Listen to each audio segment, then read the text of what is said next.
Salut tout le monde, je suis ravi d'être parmi vous. J'espère que vous aussi, évidemment. Alors, je vais vous poser une question. Quel est le point commun entre Antoine Fuqua et Peter Berg?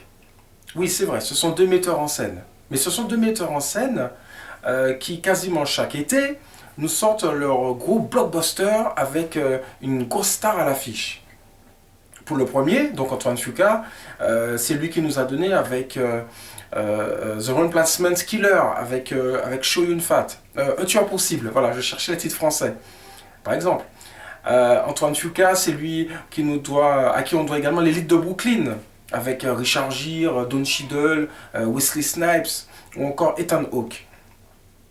Quant à Peter Berg, c'est à lui qu'on doit par exemple Hancock, avec Will Smith, ou encore Battleship, avec Liam Neeson.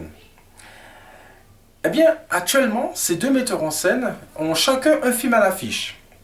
Et autre point commun, c'est qu'avec ces films à l'affiche, ils ont leur acteur fétiche, avec qui chacun a tourné 4 films. En l'occurrence, Antoine Fuqua et Denzel Washington.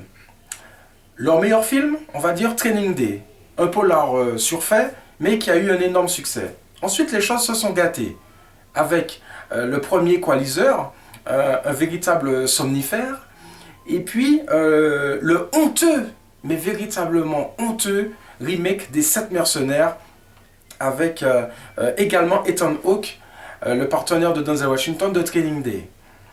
Et puis de l'autre côté, on a Peter Berg, qui tourne pour la 4e fois également, avec son acteur Mark Wahlberg.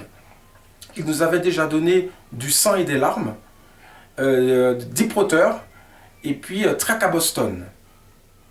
Alors, c'est vrai que Antoine Fuqua et Peter Berg, on va pas dire que ce sont des génies de la mise en scène. Ce ne sont pas de très grands metteurs en scène. Ils sont tout simplement efficaces, mais ils ont une différence néanmoins. Autant Antoine Fuqua ne jure que par, on va dire, l'entertainment, que par le fait de nous divertir, autant Peter Berg, s'il suit également la même trace du divertissement, eh bien, il essaye quand même de temps à autre d'y mettre, on va dire, une sorte de pseudo-réflexion sur l'état de son pays au moment où il tourne les films. Comme je vous l'ai dit, les 3 films qu'il a déjà tournés avec Mark Wahlberg l'attestent. Alors, on ne va pas jusqu'à aller dire que Peter Berg fait preuve d'une immense réflexion, mais disons qu'il s'interroge quand même sur ce qui fait mal à son pays. La traite des talibans, Du sang et des larmes, la catastrophe pétrolière quand même de Deepwater, ou encore l'attentat terroriste du marathon de Boston dans Track à Boston. Il l'avait déjà également fait dans Le Royaume avec Jamie Foxx. Jamie Foxx qui a tourné également avec Antoine Fuqua dans Piégé, un nullissime film de poursuite pseudo-fugitif au début des années 2000. Donc, on ne peut pas dire que ce sont deux metteurs en scène, on va dire, très attendus. Eh bien, actuellement sur vos écrans, et là, on va faire très vite, c'est pas la peine d'insister, vous avez certainement 2 de leurs plus mauvais films présentés sur les écrans. Alors, le Equalizer 2 d'Antoine Fuqua avec Denzel Washington est aussi soporifique que le premier. Mou du genou, Antoine Fuqua est complètement à côté de la caméra. Quant à Denzel Washington, il a rarement été aussi amorphe. C'est pas parce que il tue à la manière de Jack Reacher ou de Tekken les ennemis. C'est pas parce que il a une force tranquille en lui que le film décolle. C'est une armada de déjà-vu. Equalizer 2 est certainement l'un de ses plus mauvais films. Et quant à Mark Wahlberg, c'est pareil. Car autant Antoine Fuqua fait preuve de soporifisme, autant Peter Berg avec 22 miles ou 22 miles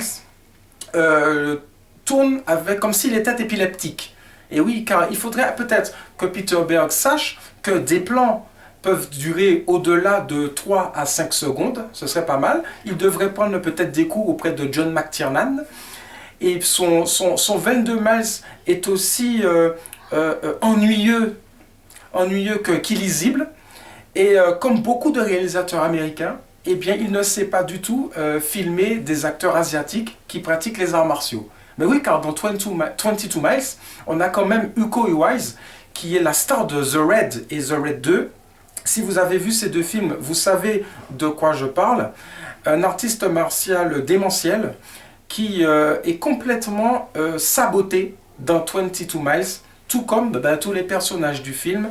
Ce qui est quand même assez étonnant parce que Peter Berg, quand même, avec Mark Wahlberg, même si on a des reproches à faire avec leurs 3 précédentes collaborations, il s'attardait néanmoins beaucoup sur les personnages, un peu à la manière de Ron Howard. Eh bien ici, il essaie de faire pareil, sauf que, bon, on est dans le déjà vu, dans ces rabâchés, scénario bateau. Et on a un John Malkovich également qui vient cachetonner de temps en temps, sachant que lui et Mark Wahlberg ont déjà atterri dans des Transformers de Monsieur Michael Bay. Voilà. Je ne vais pas insister, vous avez compris. Hein, Equalizer 2 et 22 Miles, eh bien, on zappe. Voilà. Alors, on se retrouve la prochaine fois, d'accord? Je vous dis à bientôt. Bye bye.